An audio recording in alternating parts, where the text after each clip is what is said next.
Night shift horror unleashed. I always thought the worst thing about overnight shifts at the hospital was the exhaustion, but last night, something happened that made me wish I'd never closed my eyes in the on-call room. It started with a weight on my chest, the kind you get after too much caffeine and too little sleep, but heavier, as if something was rooting me to the thin hospital cot.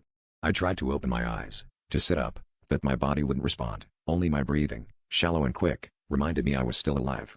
That's when I heard the slow, scratchy shuffle, like slippers dragging across the linoleum floor.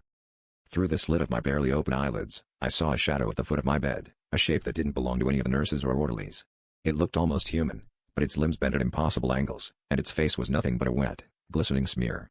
I tried to scream, but only a muffled whimper escaped as it leaned close, so near I could feel the cold radiating off its skin. "Next time you won't wake up," it whispered, its voice like wind through broken glass. When I finally broke free, the room was empty, and the clock showed only a few minutes had passed. I stumbled back onto the ward, blaming the hallucination on sleep deprivation, but the feeling of dread clung to me like a second skin.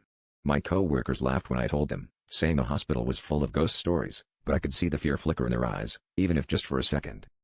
Tonight, I'm back on shift, and every time I blink, I feel that heaviness seeping in again, stronger, more insistent.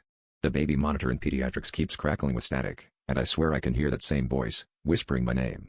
My body's growing numb, and I catch a glimpse of twisted limbs crawling beneath the beds. If this is sleep paralysis, then why do the security cameras show something standing at the foot of my bed, even after I wake up?